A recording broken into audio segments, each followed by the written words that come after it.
Hey guys, Rich from Richmond Gaming. Hope everyone is doing fantastically well, and welcome to another Star Wars Legion video. But as I promised in a couple of videos back last week, this is going to be a very special episode. It's going to be a little bit longer than our normal videos, but we've got a great roundtable discussion for you with some absolutely amazing guests. So rather than do anything else, let's just jump straight into it, and I'll let each of the guests introduce themselves. Yeah, my name's Paul Foxhound. My YouTube channel is Paul Rolls Dice. New to YouTube, looking forward to pumping out all of the content. Yeah, my name's Ellis Priestley. If you're in the UK or Europe, you probably know I am. I run a lot of the Star Wars Legion events, and I do have a small YouTube channel where I like to ramble at AMG, or well, previously FFG. Outrider Matt from the Legion Outriders podcast and Captain Archer Gaming. Hi, Tim, aka Crabok. I run crabok.com and a YouTube channel called Crabok where I talk about Star Wars games and lots of tabletop games. Excellent.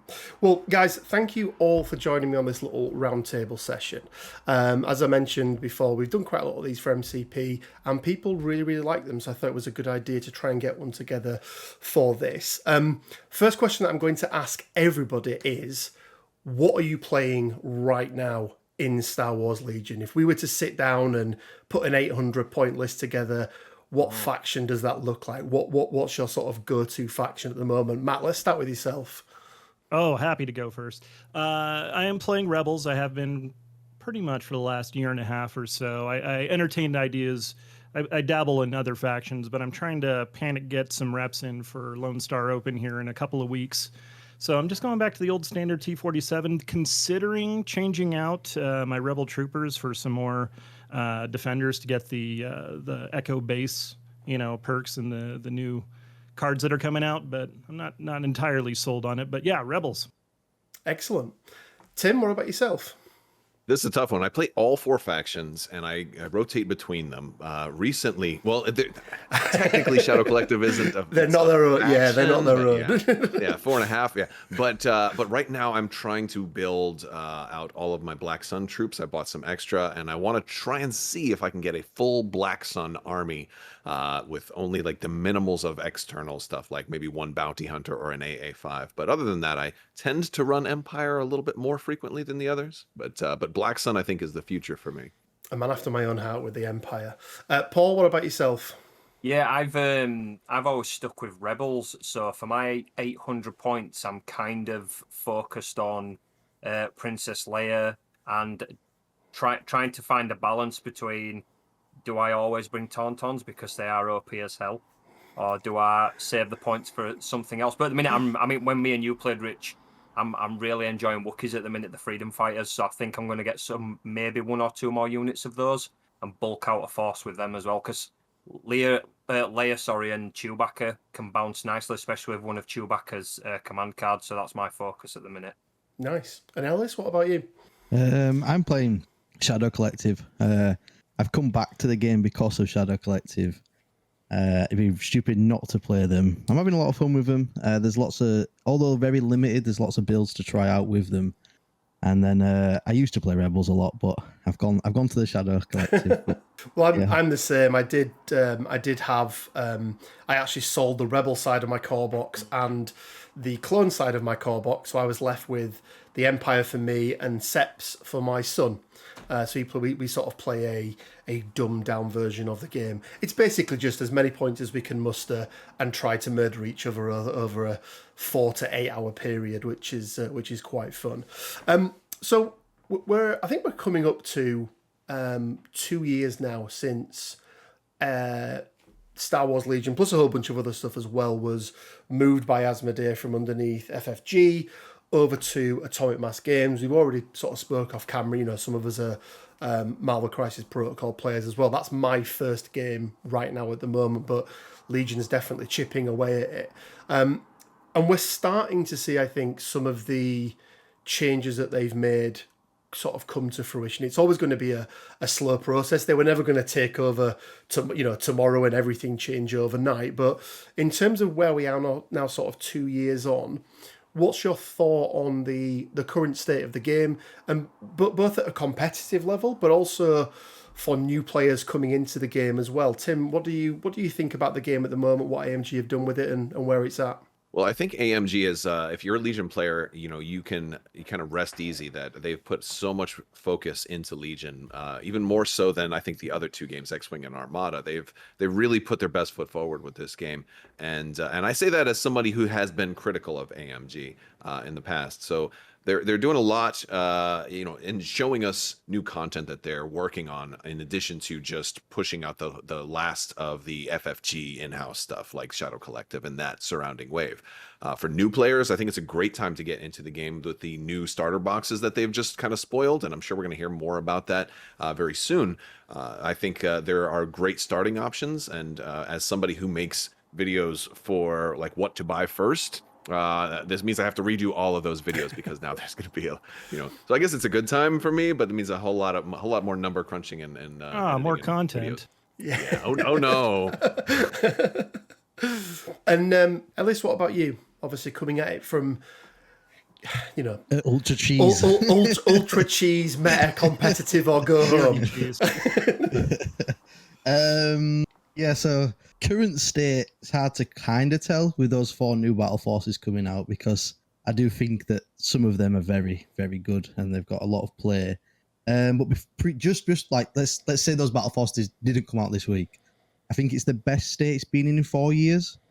There is no jumping into it competitively top level. There is no Leia Tauntauns. There is no Rex Star. There is no this list is the ultimate list. It's going to win tournaments. You can say it for Separatists at the moment. There's kind of a list, but it's not winning everything like Leia Tauntauns was, like the Rex Star was. So it is very well balanced at the moment. I'm enjoying it from a tournament organizer kind of view, because you never know what's going to happen. I mean, we had a pretty relatively not known list that was just Dooku and Magma Guards win the UK Grand Championship like a month ago. We had AAAT in the top 4. We had a Luke Speeder Bus in the top 4. The final game was double droids. One had Dooku, one had Grievous. You never thought Grievous would be the top. So the game competitively is just it is phenomenal. It is chef kiss, proper chef kiss at the moment. It is. I'm loving it. Like I say, I stopped for 2 years. Jumped back into it 4 months ago, and I'm glad at the state it's in. Yeah, I must admit, props to AMG, obviously coming from the MCP side. They do seem really, really intent on making sure that all the games that they've got are, it should be one giant game of rock, paper, scissors, right? There shouldn't be something that can just come in and stomp absolutely everything else. And we've got a little guest in the background as well. But Matt, what about yourself? Actually, I really echoing a lot of what Alice just said. I think there's always minor tweaks to do with individual units and things like that. Overall faction balance, I think, is okay. Again, you're always chasing that impossible dream of having a perfectly balanced game. But overall, what we get for competitiveness with also marrying it to the flavor of Star Wars and all that kind of the lore aspects, they really do a really, really good job of integrating rules that feel right for the units and the characters they're using. So I continue to fall in love with the game. So, and it's great that you have this this competitive mix up where everything goes, but at the same time, if you want to build thematically, which I love to do, and my dream is to take something that's thematic and people will be like, well, that could never win, and still somehow try to win with it. And so far, I haven't gotten that close, but But yeah, it's great that the battle forces really bring that into the forefront. Yeah, they do, and there's got I think the battle force packs, the starter pack things are such a good thing for them to bring into the game. They've done it a little bit in MCP as well with the faction boxes. Now, so they've got a Black Order one, they've got an Asgard one, and yeah, it's probably a way of them being able to sell all the units that didn't sell particularly well, but they're priced so competitively compared to both other games and what they've already got within their own collection. So I think they're a great addition to the game. One of the things I did want to talk about as well was in terms of the sort of various scenarios that we can play within Star Wars Legion. So there's obviously, you've got your 3 different sort of cards that you play. So you've got the battle, the sort of setup of the map. There's then the conditions that it's come in, and there is then the actual objectives and scenario that you're going to be playing. And obviously, Red Boo player, you have your vetoes and you have your take that one out sort of thing. What's the thought on that process at the moment? And do you think there's enough variety in the game at the moment in terms of those different scenarios and how they can be set up? And I'll go to Tim first. Okay, good, because I wanted to take this one first. I think that there's a lot of the battle cards, and they have been adding a little bit more. We have these packs, these battle force, or the not battle forces, but these battlefield packs that tend to give like a couple more, and vital assets gave us a bunch of them, and that's great. And there were some ones that were like they plugged some holes, so like there was nothing favoring vehicles, and then all of a sudden now there's some that can favor vehicles, and it was really cool. However, I still think there needs to be more. There needs to be, some that are more significantly different, because what I see time and time again, either in my games or those times where I do watch competitive events, is a lot of the same ones get taken over and over and over again. Like advanced positions gets taken almost every time that it comes up, and so I feel, and in my own games, it's always supply drop for the condition, because that one's so much fun. And I think maybe they should lean a little bit more into the fun ones and look at why certain ones that always get taken, and then make some to compete with those on the merits of why the original one gets taken so much.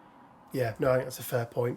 Matt, what about yourself? Do you think they're doing enough at the moment? Or, I mean, they could always do more, but do you think it's something that they really need to look at?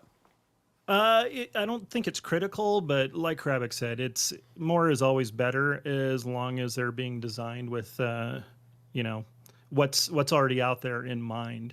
I love getting the alternative play scenarios. We have the fun formats and things like that. The little OP kits that come out with the Dianoga and all that kind of stuff. Those are really fun, and I'm wondering if they're collecting information from those, like different aspects. Obviously, you can't do a one. Hey, there it is, a 1-for-1 on that. But different aspects of it, because more options. You can. I've always been the guy that spends all 800 points if I can. But if it does go to my deck, then I'm going to make sure I stack it in the best way I can. So for double T47, it's probably like Long March Breakthrough, But yeah, more options is always a better thing. Cool. Ellis, what about yourself?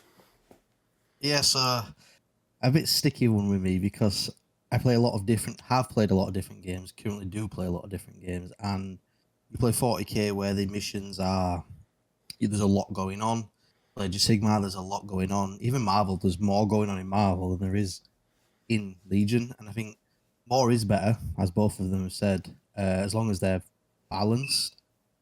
Then you've got some things like payload, perfectly balanced. I quite like payload.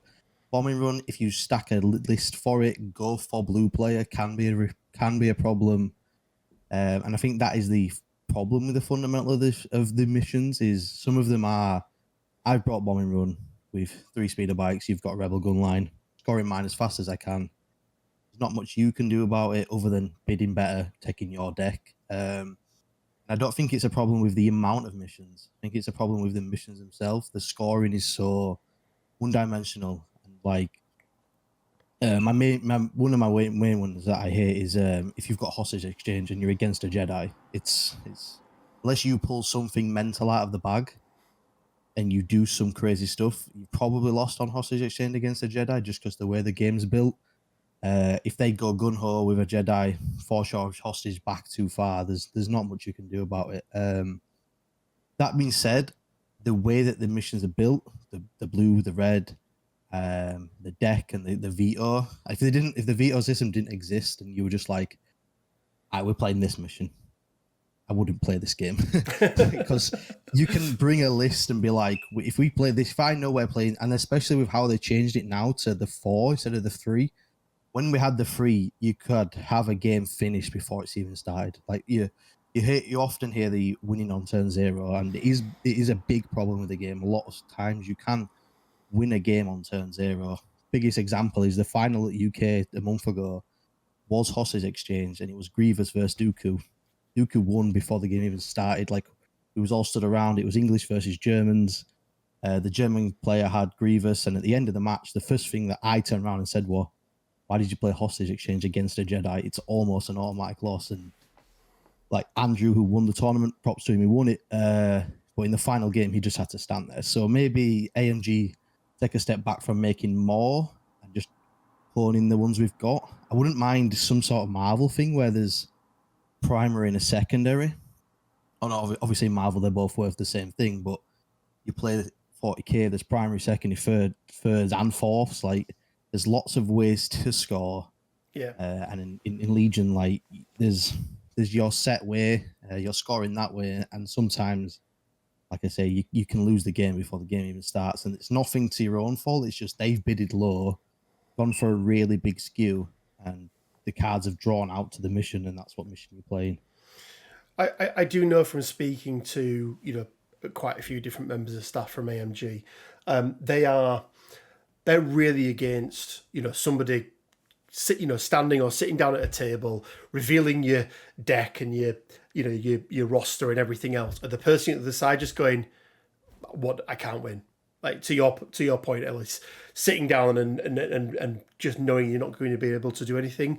They've tried, and I think to the most part very, very successfully implemented things within their other games where they stop those turn zero plays. You know, both Wills and Dallas, when I spoke to them, you know, they talk about how they want the games to be reactive.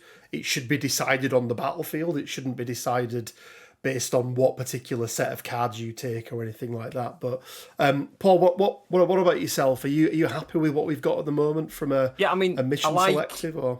I like the drafting of the deployment, of the conditions, and of the objective, but it does feel quite narrow. Again, going back to other chaps talking about other games, there are so many different scenarios in 40k, battle games in Middle Earth, other games as well. And I'm a sucker for narrative and flavored kind of games, like specialist kind of objectives. But again, wanting it to be decided on the battlefield can kind of mess it up a little bit if you've got like a list of 50 games or 50 scenarios, for instance, in a book or in a PDF. You are going to zone in on the one that you think you are going to win on. So I do like the drafting, but it does feel very weak in terms of how you earn victory points. Like, again, in 40k, you get a victory point for Warlord kill, which in Star Wars Legion, I guess, would be Commander kill.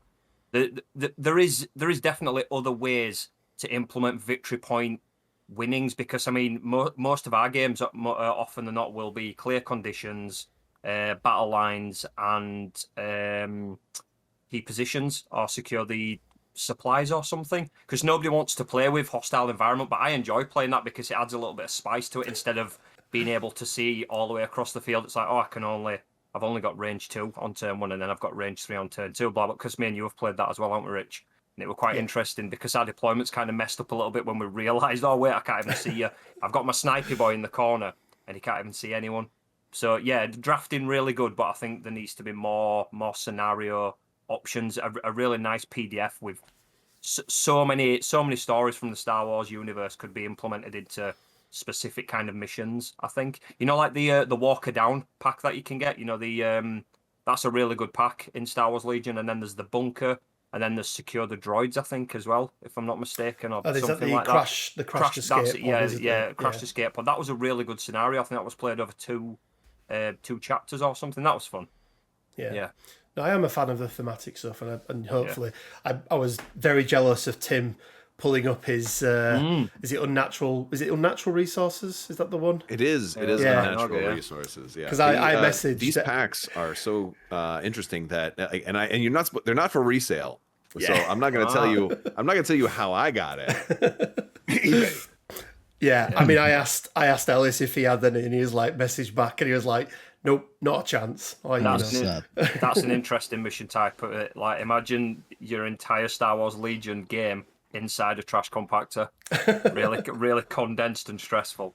No, it's cool. So we're sort of coming into this. I suppose it's not a new era of Star Wars Legion, but it kind of is with the changes that AMG have made. We've got these new Battle Force packs. We obviously know that we've got Ewoks on the way as well, which I'm going to assume are probably going to fall into that Battle Force category as well, potentially. It's basically confirmed that it's a Battle Force now. Yeah. Yeah, actually, Simone at Star Wars Celebration, Simone Elliott confirmed they would be a battle force, but she also implied that they could run with rebels as well. So they'll basically be rebel mercs that will have their own battle force. Yeah, which is cool. Because they're brutal little things that they are. They're going to be awesome. So outside of that, outside of anything that we've already got, what are you looking forward to for sort of the second half of this year? It may not necessarily be released, but at least announced to us. So anything, obviously, there's a whole bunch of stuff to pick from in the Star Wars universe, right? There's so many things you could go for. But Matt, what are you hoping that they look at and hoping a route they go down with things?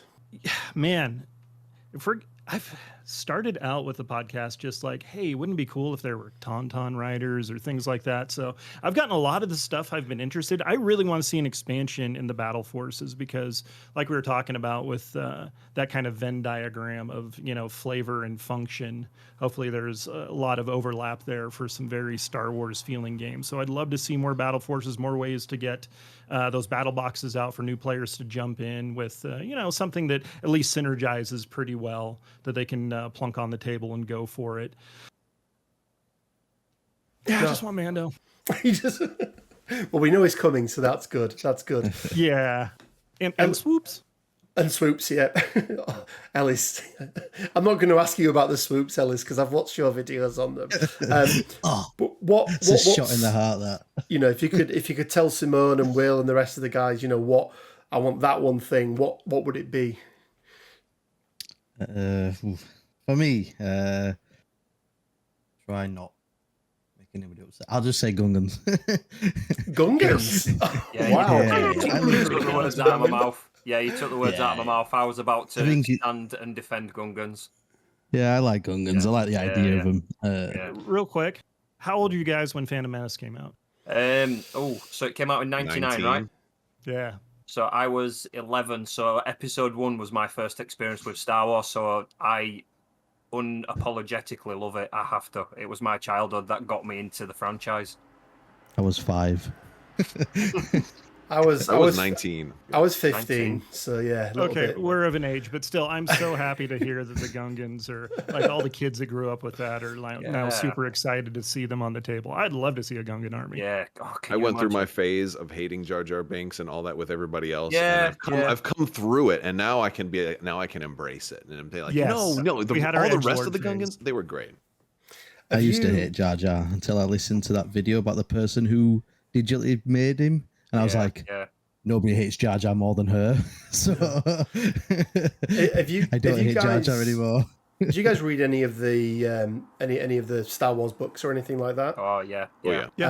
Is it the Aftermath series that Jar Jar's in? Yes, and he's like the jester and that. Poor guy. I never really had much time for him until I listened to that book, and then actually when you then go back and watch the movies he's in, it is kind of sad, but yeah. So I mean, he's already said Gungans, but Tim, are you on the Gungan bandwagon as well? I definitely want Gungans. I want a lot of things. So this is one of my favorite topics because I love to do speculation and wish listing. There's a lot of things that I do want. I want some of the things that are too big to realistically do, but I want them anyway, like AT-ATs and AT, just all the really, really big stuff, or that big droid transport, and from episode 1 that dropped off all the that drops all the. But realistically, I think what I really want right now is Inquisitors and Kanan and Ezra and more Rebel Jedi. I want more Rebel Jedi to show up, and I think we're going to have to wait a little bit longer since supposedly they're doing live action characters from Star Wars Rebels in the Ahsoka series. So we're probably looking at like 2 years until we get that. But I also really, really want mounted heroes, like Han Solo on a Tauntaun, where he can get nice. off, where like maybe you kill the Tauntaun, Han Solo gets off and he doesn't have the Tauntaun anymore. They did that in a game called Rune Wars. I don't know if you guys ever played Rune Wars miniatures game, but it came out right before Legion, and Legion kind of killed it, but it was super, super cool. So I'd love to see mounted commanders, Grievous in his little thing, or Obi-Wan riding anything. Oh yeah, riding the Varactyl. That'd be awesome. I think That'd be great. Yeah. me and Paul play a little bit of Lord of the Rings, or not Lord of the Rings, is it Middle Earth Black strategy battle game, and they have a similar thing in there, don't they, where they'll have mounted characters that then and then if you kill the mount, the mount disappears, it comes, that could be quite interesting. And it works quite well. Paul, seeing as Gungans have been taken. Yeah, I mean, I'm gonna have to solidify Gungans, because I was just thinking, not only just the Gungans and the mounted cavalry. What about having the big portable shield generator creatures? Can you imagine having shield points and having to regenerate those? Or even, I'm trying to imagine what dice you'd use for throwing boomers at people. Not old people, actual bomb boomers, you know. Yeah. I think you just half a throw your dice. dice and anything they knock over. Well, yeah. I think your core, if you're doing a sub faction or a battle force of Gungans, your core unit might simply be only melee. They may not even have ranged weapons, but you have the heavy that is your ranged attacker, and he's got like a 3 or 4 dice booma, but it's got cycle, because he's got to go in the bag and grab another one, you know. And I think a final thing with episode 1 would be maybe Padme, and like Palpatine or Krennic can have an entourage of Death Troopers. Padme with a tiny entourage of handmaidens, because they are martial arts trained to defend their queen. So they could be quite cool on the battlefield, kicking some ass in their orange robes and whatnot. Just Episode 1. Gungans. Yeah. Sorry, just saying Gungans with the shields with deflect or something up there. Yeah. Just having Big Boss Nash just stood at the back as a commander, just barking out orders and drooling on everyone. Yeah, well, they've got the technology to do it. They did it for the BXs. They made those shields for the BXs. So imagine doing a whole battle line army of Gungans, and they're all like lined up next to it, and painting all those and setting them up. Like, I play Age of Sigmar a little bit, and I love getting a whole bunch of dudes with shields, like all like shoulder to shoulder with each other. It's so beautiful. I'm picturing Boss Nass at the back, just giving everyone spot or two or something. Lord Croak. Excellent. I thought of my wish list too. Oh, go Jabba's on. palace. Oh. Yeah. Ooh, Not like the guards and bounty hunters, just Jabba's palace. The palace, thinking like Gamorrean warriors, or maybe a Dengar figure or something, or Black Chrysanthemum. Black Chrysanthemum could be quite cool. Skiff that they could get on. Yeah, skiff would be really cool. Yeah. Yeah, it would be cool to have I think having the Hutts as a battle force as well would be really, really good. For mine though, I'm gonna go back to what Tim said. I am an absolute sucker for Star Wars Rebels.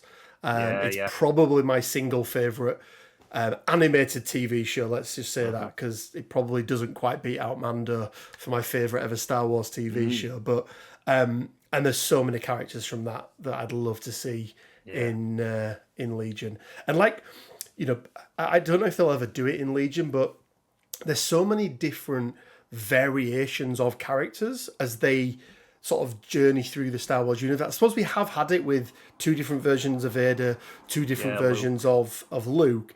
It'd be really cool to see like an old grizzled Rex, as well as the the sort of Commander Rex and that sort of thing. So I'd like to see some variations of some other characters as well. I think that could be quite good. Ezra's lightsaber as well, with the optional stun attack as well. The range stun pistol. That could be quite cool. Yeah. No, it'd be really good. So guys, we're coming around to the end of the time. But what I'd like to do is sort of finish on something for newer players coming into the game. I agree with what everyone said earlier, that it's a fantastic time for players to be coming in. They're not restricted now to, buying a core box is great if you've got a mate you can, half it with and share it with. But if you're going out there and you just want something for yourself, these new Battle Force packs are really good. And then we've got the new box that comes with all of the, the various tools and everything else that you need. For a new player coming into the game, at whatever level they're coming in at, what's the one piece of advice that you would give them? Ellis, start with yourself. Oh no. Don't play you at an event, I think would be my Yeah, I'm a nice guy to play. Buy 3 of each thing. pre-order them as well, right? Because Yeah. Well, so I've just got Jacob into Star Wars Legion, who's a guy who works at my shop, and he's like, "Is this good? Is this good? Is this good?" I'm just like, "Buy 3 of each thing. Use it on a table." It's a hard thing to say to new beginners, new people, but my main one would be just pick a faction you like, stick with it, then worry about it afterwards. Worry about what's good afterwards. Say you like Rebels, you like Leia. Say you like clones, you just want to use Obi-Wan and Anakin. You love the idea of that. Play with that for. So you get to the point where you start wanting to care. But that's I own my own shop, and when people start the game, I'm like, any game, get something you like the look of, or you like from your favorite book or TV show or whatever. Play that to the point where you want to start caring, then have a look again, readjust, and then go out and buy stuff. yeah, I think it's a very, very fair point, and I think it's always the best. There's no point in trying to come in, I don't think, going out there and just buying whatever's the best. Because by the time you've learned how to play the game and you've painted everything up and you get to your first event, AMG have changed the points of things and the meta's changed and they're no longer the best. So, Tim, what about yourself? What sort of one piece of advice you'd give somebody? Sub to my channel and check out all of the what to buy first videos. Yeah, no, but seriously, I'm going to echo part of what Ellis said. Find what you want that you think is going to be fun for you. I wouldn't say. Don't even worry about the competitive scene. I play competitive sometimes, but I'm much more interested in playing a list that I think is going to be cool. For example, my last tournament, I brought what I called 7 sabers, which was Dooku, Grievous, and Maul, and there was 7 lightsaber blades between them. It was by far the worst list. I don't think I killed a single unit the entire day out of 3 rounds, but I had a blast. Yeah, but it was cool though, right? Yeah. So if you're getting into the game, worry about having fun, and they have the Essentials kit now, so you don't even have to buy one of the starters. You can, get the Essentials kit, and then just buy your Shadow Collective box, and now you've got, an army in a box. So you can do that, or go in with a friend. Definitely start playing with a friend also, because then you'll always have someone to play against. Yeah, no, that's sound advice. Paul, what about yourself? Yeah, well, luckily for this question, I recently had a friend who's just getting into the game. So I started, because he knows that I play it, I started with, well, do you prefer the prequels or the original films? Prefers the prequels. Right, okay, get yourself the Clone Wars core box. Then you can choose between, do you want to be, the droids, the separatists, or the Republic? And I think everyone goes into a new game starting as a casual, as a, non-competitive, but then maybe you verge into that. I've been playing it years and I'm still not a competitive player, but I would love to now dip my toes into comp, because I've been, we know how to play it, Richard, quotation marks. So I think I want to go to some events now. I'm ready to do that. But yeah, you can look at that later on, can't you? Don't worry about the meta. Most people don't want to scroll on the internet and see what lists are killing everyone in tournaments until you get obsessed with a game, I guess. So yeah, pick your favourite film, pick a box, easy. Cool. And Matt? Just go separatist, get lots of Dwarf spider droids, Magna Guards, and you're good to go. No, I'm just kidding. Of course, what Kravik said, get a friend, drag them kicking and screaming, trap them, trick them, whatever you got to do, because that's the best way to just get a couple of games in there. Feel free to start at the lower point levels too. Just, pick a few units. You don't have to adhere to any kind of org chart when you're just learning basic mechanics like that. But when you get to the level where you feel like you're confident putting together an 800-point list, give the list more than one try. We were just talking about this today at the shop, but just because it had a bad performance once doesn't mean that it will do that every time. Sometimes, dice happen. Give it another shot. And if you're seeing consistent things, that's when you start tweaking and adjusting. Don't just throw it away like I did with Wookiees earlier this year. Yeah, I think the best thing about with Legion as well is the 3x3 500-point skirmish is a really good way to test the game. And then you can go, oh, well, did you know you can have 300 more points and double the size of the field? There you go. Have you got another £100 to spend or $120, whatever it is? There you go mad. So it's like, yeah, that's a good thing as well. No, I think that's all very, very sound advice. And the one piece of advice I'll give everyone here is or everyone watching, sorry, not everyone here, everyone watching is the the plethora of content that is out there to help you through in that early stage is immense. All of these guys on the call today all put content together for Star Wars Legion. Definitely go check that out. Make sure you're joining the communities that are out there, whether it's the individual Discord servers, whether it's the Facebook groups. Some of them, are great places. Some of them are less than great places, but you'll be able to find the good ones. And it's such a good community. Just hit somebody up, send somebody a direct message, ask a question on the forums. What does everyone think of this? Because it's a for the most part a really, really good community, and there are so many people out there willing to help new players out. It's a very, very welcoming community. And don't worry about painting them either. We were joking earlier, weren't we, about Sarastra, who we all watch and aspire to get our minutes to, his first half of the video, let alone go to the next part of it. But, don't be put off by thinking you need to be a golden demon winner when you're painting all of your minis up. As long as you've got a base colour down and a wash and some some metallics, they're going to look good once they're all lined up rank and file as well. So Null Noil is talent in a bottle. It helps me out. It really I'd is. say to that one as well is don't worry about painting them canon either. Nobody cares. Yeah. If you want to have fun and paint whatever you want, just paint it whatever you want. I've got yellow stormtrooper army. My black suns are blue and grey. Like, let me add something else: is don't be afraid to play with them unpainted. Now personally, I would love it if everybody would play with painted armies, but I also have so many games that different game, but it was a game called Zombicide, and it was one of the Kickstarters from Simon or Come On, however they're doing it now. And I was like, I'm not going to play this until I've painted all of it. And I didn't play the game for 9 months because there was so much. And I was like, well, I've had this game that I wanted to play that it's been sitting here. So you know what? I've played against some people who just have maybe the guns painted on their guys, like it's a work in progress. You can play them while it's a work in progress. Yeah. I have nearly 100 Bloodborne figures from the Simon board game unpainted, and I'm like, I don't have time. I'm just going to play the damn game and enjoy it. I will never play it if I try painting them. So we allowed unpainted armies at the UK Grand Championship, which I know a lot of the big American events don't, but only because they're most of the time they're at conventions and there's a floor standard. But at the UK Grand Championship, we just said, look, it's like a lot of people had jumped in because of May the 4th deals and COVID and all that kind of stuff. So a lot of new players, we just said, you don't need to be painted. Crack on. And I think out of the 60-ish people, I think about 4 or 5 wasn't painted. Some had made an attempt and the rest were painted. So never worry about being painted unless you have to be. But if you're just starting out, just put them on the table, play some games. Yeah, I think the only game I have fully painted at this point is Star Wars Outer Rim. Yeah,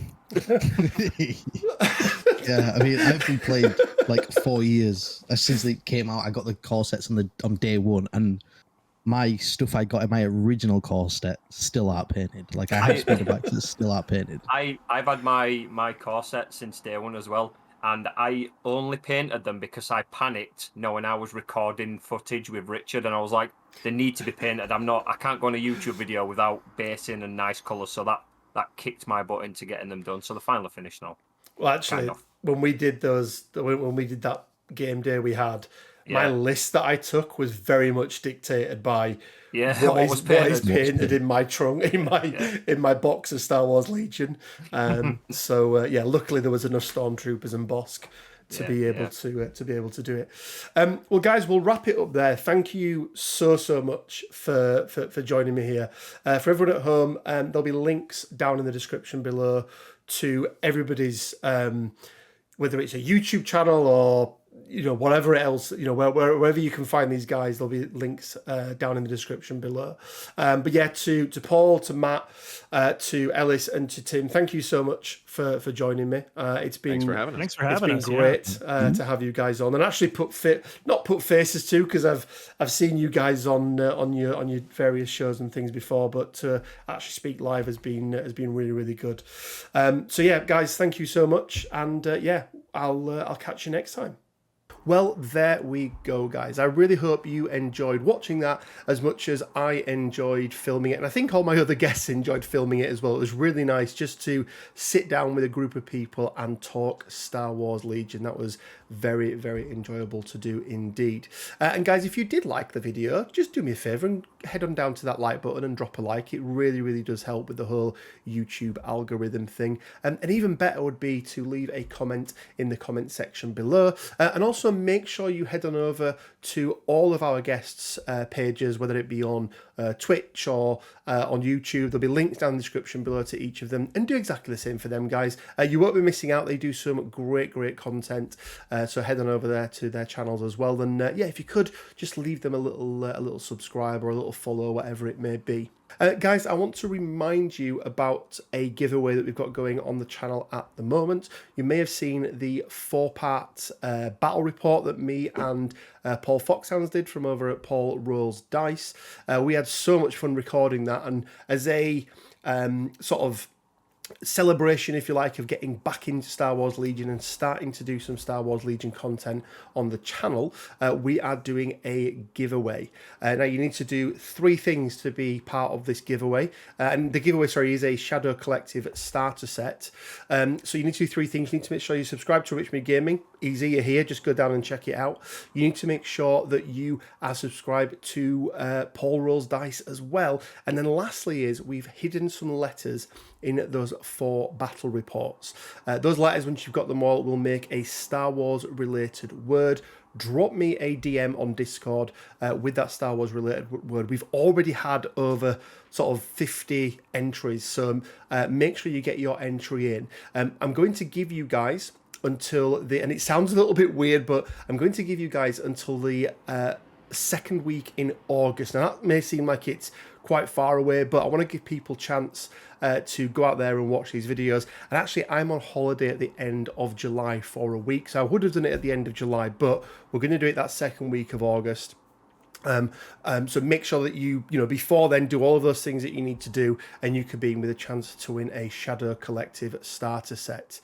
Guys, we've also got our Patreon up and running as well. If you do want to support us even further, we've got that there. Again, links down in the description below. And lastly, we've got the Discord. Head on over there. We talk Marvel Crisis Protocol, we talk Star Wars Legion, a whole bunch of other stuff. So yeah, head on over there. And some of your favourite content creators are on there as well. So it's not a bad place to hang out.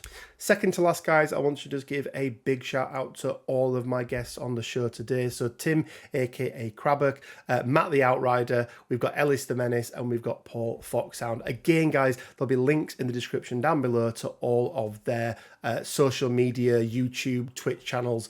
So please just head on over and drop those guys a little like, follow, subscribe, whatever it may be. And as always, guys, it leaves me with just enough time to say stay well, keep safe, and until next time, may the Force be with you.